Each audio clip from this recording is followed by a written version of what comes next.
Saludos, amigas y amigos de toda América.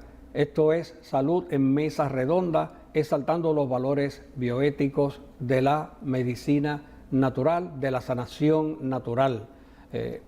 Me acompaña el naturópata licenciado doctor Norman González Rivera y quiero aprovechar la presencia del doctor González Rivera para tocar un tema que nos han pedido que hablemos sobre el estrés, sobre los ataques de pánico, sobre los miedos, sobre los sustos, sobre el terror. Normalmente hablamos de otro tipo de tema, pero este de ataques de pánico, ansiedad, miedo, susto y terror, ustedes lo pidieron, aquí lo tienen. Para ello vamos a utilizar como hilo conductor esta publicación del Nuevo Día, del 15 de marzo del 2015, ataques de pánico, ansiedad, miedo, susto y terror. Dice que la naturaleza nos equipa con un mecanismo normal de defensa o emergencias llamada lucha o huida. En inglés sería fight or flight.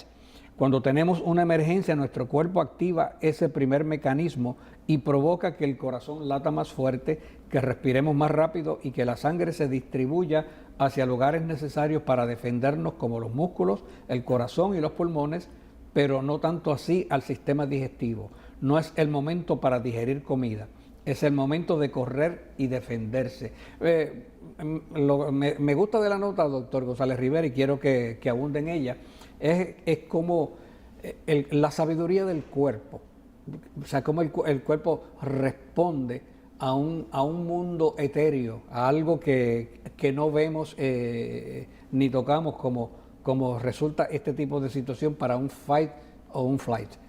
Sí, es un mecanismo de defensa de nuestro organismo que en situaciones de emergencia, pues como bien dice ahí, hace que el corazón lata más rápido, la pupila se dilata, la sangre se va hacia los músculos.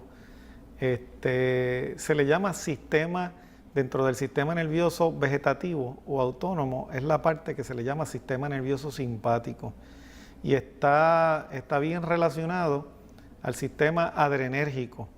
El sistema adrenérgico depende de la adrenalina o epinefrina, que también crea una serie de reacciones preparándote para salir corriendo, reaccionar a una situación que ponga en peligro tu vida.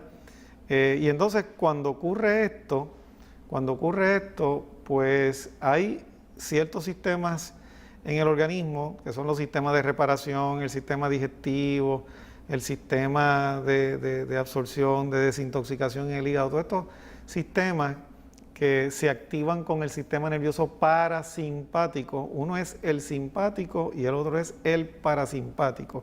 El simpático acelera, el parasimpático desacelera y te vuelve de nuevo a la normalidad.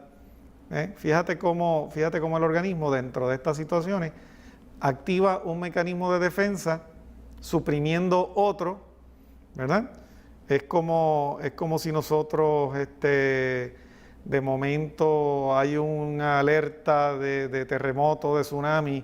Tú no, en un momento así como ese, tú no piensas, te miras en el espejo para ver cómo vas a salir a la calle, si estás bien peinado o si estás bien vestido.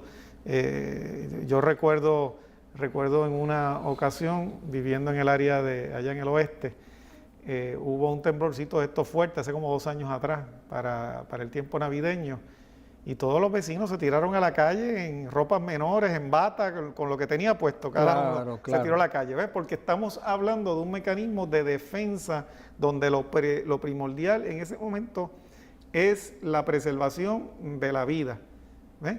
Ya cuando las cosas vuelven a la normalidad, pues entonces la preservación inmediata, digamos, ¿ves? Porque por ejemplo ahí dice que el sistema digestivo pues no es el momento para digerir comida, porque es el momento de correr y defenderse. De hecho, si la persona había acabado de comer en una situación como esa, se puede haber hasta un paro digestivo. Hay gente que tú lo ves que pasan un susto y se activan estos mecanismos adrenérgicos o simpáticos y la persona hasta vomita, ¿ves? Porque el cuerpo está buscando deshacerse de cualquier cosa que le pueda quitar o restar energía al cerebro y a las áreas vitales para llevar a cabo esas reacciones de emergencia. Menciona la noticia que en una emergencia ocurren dos reacciones importantes. La primera es que los 5 sentidos se agudizan, lo que permite poder captar mejor las amenazas. Uno se torna hipersensitivo al ambiente y es parte de la defensa normal. Sí, tú estás en tu casa durmiendo por la noche y de momento sientes un ruido que no te es familiar y yo he sentido como que los oídos se agudizan, se le eriza a uno el cuerpo, la vista y tú te pones en alerta inmediatamente, ¿verdad? Sí, Entonces, ese es el segundo mecanismo, es ese mecanismo que es el que se va desarrollando, es como una especie de memoria, es un proceso de aprendizaje que una vez se activa o tú pasas por una experiencia de índole que pueda ser de emergencia, ya tu cuerpo se prepara para en otras ocasiones, pues similares. Ya haya unos mecanismos y haya una experiencia que te ayude a tomar una mejor decisión en una situación de nuevo de estrés, de emergencia. Sí, es como un archivo que se tiene guardado y le echas mano en el momento en que lo necesitas, porque viene el recuerdo de habernos visto en una situación similar y se trabaja. ¡Qué maravilla! Se hace una especie de memoria, se hacen hasta unos surcos en el cerebro, fíjate, que facilitan la reacción neurológica o los diferentes tipos de reacciones en un momento dado debido a esa experiencia. Por eso es que en diferentes países, aquí en Puerto Rico, es bueno ensayar situaciones como la de un tsunami, de un terremoto, porque ya una vez ya tú empiezas a ensayar y te vas preparando mental para lo que puede ocurrir en una situación de emergencia, pues puede ser que los mecanismos de la experiencia de la memoria se integren a los mecanismos lógicos y entonces ya tú tienes una experiencia, sabes para dónde vas a correr, sabes lo que vas a hacer, sabes dónde te vas a esconder, sabes dónde vas a subir, ¿ves? Y entonces se le hace al cuerpo más fácil que cuando tú te tienes que enfrentar a una experiencia nueva. Claro, por otro lado, también tiene que haber un balance entre el sistema nervioso simpático, entre el sistema nervioso parasimpático y el sistema adrenérgico. Y entonces la gente ahí habla acerca de ataques de pánico, temor, miedos, otras cosas. Muchas veces cuando nosotros no canalizamos correctamente o aprendemos debidamente a cómo reaccionar dentro de estas sustancias, entonces un exceso del aspecto adrenérgico o del simpático, que son estos aspectos que te ponen aceleran tu sistema, si se mantienen prolongadamente, pueden comenzar a afectar el funcionamiento de otros órganos en el cuerpo, o sea, porque no podemos estar todo el tiempo en ese mecanismo de alerta. Ese sistema de alerta es como cuando tenemos una planta de emergencia y se va la luz, ¿sí? Pues prende la planta de emergencia y te provee de unos mecanismos para suplir unas necesidades de energía eléctrica en un momento dado, pero tú no vas a estar indefinidamente trabajando con la planta de emergencia. El artículo lo expresa muy vívidamente en la lámina 4 al decir que las personas que sufren de algún trastorno de ansiedad realmente es como si tuvieran algún grado de distorsión en el interruptor que activa ese sistema de emergencias. La ansiedad no es otra cosa que la manifestación de nuestro sistema de emergencias activado espontáneamente, pero a destiempo o erráticamente. Es como si el interruptor que activa el sistema de emergencia de nuestro cuerpo tuviera un cortocircuito que causa que encienda inapropiadamente y a destiempo.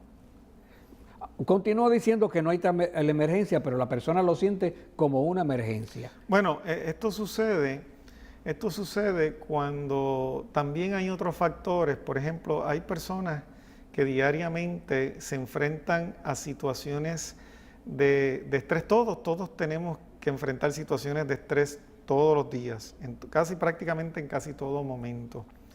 Pero también depende de nuestras experiencias a estreses similares a través de nuestra vida, cómo nosotros vamos a reaccionar y la actitud que nosotros vamos a tener ante una situación de estrés, lo que hace que nosotros podamos pasar por ese estrés y activar los mecanismos que después suprimen y vuelven a llevar toda la normalidad, o nos quedamos conectados a situaciones que, basados en esas experiencias que nosotros hemos tenido, al no asumir las actitudes correctas ante diferentes estresores, que entonces el cuerpo, sin que haya una situación que en realidad amerite la activación de estos mecanismos, pues hay personas que fácilmente caen en situaciones de ansiedad o de estrés bajo situaciones que quizás para ti o quizás para otra persona no son tan importantes como para causar ese tipo de reacción. Y entonces estas personas pueden caer en unos ciclos donde se altera el sistema hormonal, se altera el sistema nervioso, como dije, se establecen unos surcos, una memoria a este tipo de reacciones en el organismo, y una vez caen en situaciones donde se pierde el control para volver a llevarla al estado de la normalidad, pues entonces pueden sufrir de situaciones como estados de pánico, ansiedad continua, que entonces lo puede llevar a otros estados patológicos. Antes de irnos a la pausa, le voy a pedir al señor director que nos muestre la lámina número 5. A mitad de ella dice, siempre que la persona experimenta algún grado de ansiedad, va a acrecentar progresivamente la memoria. Esto es precisamente la consecuencia mayor en las personas que sufren ansiedad. En el futuro siempre podemos tratar la ansiedad, pero nunca podremos borrar la memoria. Por lo tanto, la meta debe ser control total de la ansiedad de inmediato y sostenidamente, con el fin de prevenir el desarrollo de la memoria de miedos y sustos. Los calmantes no son suficientes para estas personas. Veamos qué respuesta en el próximo segmento nos puede dar la medicina natural y qué cosas nos pueden ayudar en este tipo de situación. Sea usted parte de nuestra mesa redonda, estamos compartiendo con ustedes este artículo de prensa, Ataque de pánico, ansiedad, miedo, susto y terror, ¿qué pasa?, publicado por El Nuevo Día. Regresamos después de la pausa.